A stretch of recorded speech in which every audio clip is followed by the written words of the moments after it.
Representative Pam Altendorf. I got home a little bit early today and wanted to do my weekly update. So what's happening at the Minnesota State Capitol, at the Minnesota Legislature this week? Our big bills have moved through the House, and so we are not, we had very many late nights going till 11 p.m. or till midnight. I think we had about 7 of those in a 2-week stretch when we were doing all the big omnibus bills. So basically what's happening right now is all of those bills have moved through, and now they are going to their conference committees. So basically, just to give, for people who are new to politics, a bill comes through the House side and then it comes through the Senate side. And both of those, they have to pass that bill, but then they have to match in order for the governor to sign them. So if there's something in a House bill that's like in the tax omnibus bill, but it's not in the Senate, in those conference meetings, that's where they're going to talk and make a match. And then it will go back, and eventually Governor Walz, assuming because the Democrats are in complete control, that they would have it match, and then Walz would sign it into law. So anyways, that's where we're at. So we've had a little bit down this week just because the big bills have moved through the House, and now they're going to be going to conference where there's negotiations going on. You can go to the Minnesota State Legislature website, and those are live streamed. I mean, if people are interested in the topics that are coming through, but you can see the schedule, you can see when the meetings are, and a lot of them are on video, so you can watch them. Just a couple of things, again, I've talked about how, I don't think omnibus bills are a great way to legislate, because what happens at the end is a lot of things get pushed into these big giant bills. And some of it is political strategy. So for example, on the public safety omnibus bill, when that came through, it's public safety. So there's many bills coming through in this one giant bill. But what the Democrats did is they snuck into gun laws. One is the universal background checks, one is the red flag laws, and they put it into this big public safety bill. Now, really, our Second Amendment rights and our rights, to protect ourselves and to have guns. I know this is always a hot topic because they try to push it in the news, but this is something that should have been a standalone bill. So this is a perfect example. There's a lot of Democrats, that I've been hearing from, that do not want these gun bills pushed into this big omnibus bill, but they do that for political cover. So the Democrats can vote on the big bill and just say they had to vote for it because there was all these other things in it, basically. And I know both parties do it, but right now it is the Democrats in charge, so they're the ones doing it. So that's unfortunate, but that's still going to the conference committee. So hopefully the gun bills will get stripped out of there. And I've talked about the guns many times. So my stance is very strong on guns, is that we have a Second Amendment right to own guns to protect ourselves, and that shall not be infringed by the government. Now, the advocates use things like fear and scare tactics and try to drive people on emotion, and they use those things to try to justify, basically infringing on people's gun rights. However, when you look at facts, California is a great example. I know the Democrats in Minnesota are trying really, really hard to make us California, but California has all of these gun laws that they are trying to push into this session. The universal background checks, the red flag laws, those are in place in California. Now ask the question, because you should ask this: is there gun crime, by the, crimes by gun? The gun is not actually causing the crime, by the way. I know this is really rocket scientist. It's the person who has, some sort of mental problems or is a criminal, uses the gun. But anyways, back to California. In California, they have these gun laws, and is it more safe? Is there less crime by guns in California? And the answer is, can post in the comments, no, it's absolutely not less. In fact, it's probably more than a lot of states. So they use this. They manipulate you on emotions and fear. And of course, absolutely, everybody, detests when there's any kind of violence, when people die. But there is one side that is driving the fear, and it is to take away, it's to take away our guns. You cannot question that once you seriously look at places where there are gun laws in effect, do not have less gun crime. So the goal is to infringe on rights and to take away guns. Sorry, got a little long on that.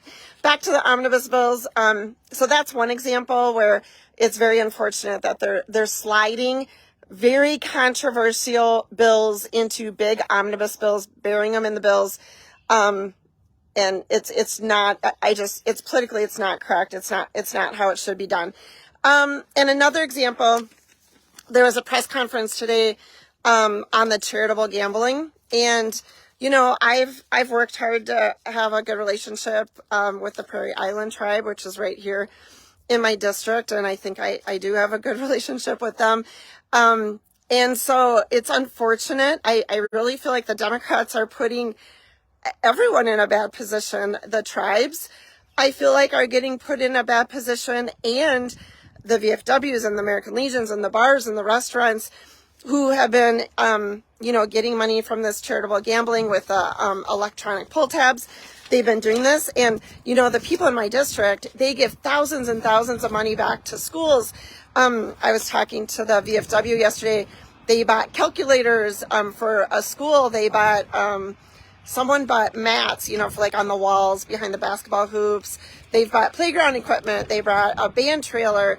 And so these electronic pull tabs are giving locally to a lot of charities. And it's not that there can't be change. It's just that the Democrats brought this through. And again, because they're in complete control, they just snuck this into it's a tax bill. So taking away the restaurants and the bars, it's not completely taking it away, but it would change how they've been doing the electronic pull tabs. And again, I think it's bad way to legislate. The public was never brought to the table. The Republicans were never brought to the table.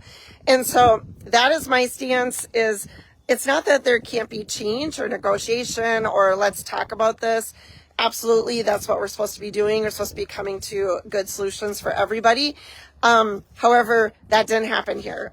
This is a time where they just slid something into a big omnibus bill, and unfortunately, it would affect a lot of local giving, a lot of local charities. So I'm disappointed in the Democrats in how they're doing that, and there is still time. That's in the omnibus tax bill. So you can contact your legislators and ask them to pull out the portion about the electronic pull tabs and how they're trying to change the laws on that. Okay, and I just want to end on a positive note, but today is National Day of Prayer, and we had a really great, I was able to walk out around 12:15, but there was several pastors there. They were praying for all the legislators. They had us go up front. So it was very touching, and it really was. I don't know if any of that if I can get some pictures from that, I'll post it later, I guess. But anyways, I just want to end on a positive note. And,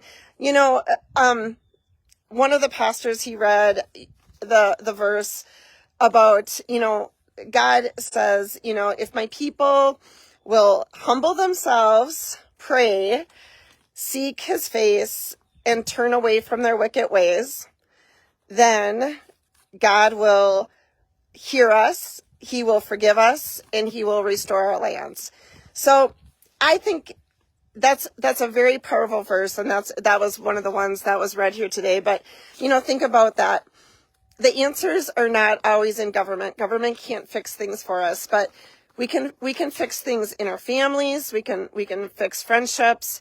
We can fix things locally. We can work and volunteer in our towns, in our communities, in our neighborhoods. We can help a kid in our neighborhood that maybe is in a trouble situation. there's lots of things that we can do. We have a lot of control. And so don't always think about that. What are we going to do, and be so upset about the government?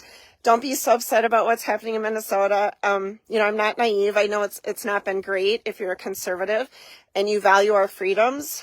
This has really been an attack on us. But I am one of those people that I'm very positive. I think it had to get this way to wake up a lot of people. And I just want to give you encouragement. So remember, we can control, what we can control. Don't get so caught up in the bigger picture always, and then we're missing our own lives and our everyday, what we can do for our children, what we can do for our spouses, what we can do for our friends. Maybe there's someone that's sick. Maybe there's an older person. If we all just focused on ourselves and really tried to make the world a little bit better place for people we know locally, we could have a big impact that could spread, and that's what I think we have to do, is work on what can we control. So one more time, I'm not quoting this exactly, but, the Bible verse, it was, basically God is telling his people, 4 things that we need to: humble ourselves, pray, seek God, and then turn away from our wicked ways. And that would go a long way here in Minnesota. Humble ourselves, pray, seek God back into our lives, and then turn away from our wicked ways. And God's promise to us is he will hear us, he will forgive us, and he will restore our land. So to all of you on National Prayer Day, let's start this revival right here in Minnesota. Let's get this going. Let's pray with others. Let's let people know what they can do locally. Just be the light of the world to someone else. Okay, we all can do a little bit to make this a lot better place. So anyways, love you. Have a great night and a great weekend. And that's the update from Pam Altendorf. Bye, guys.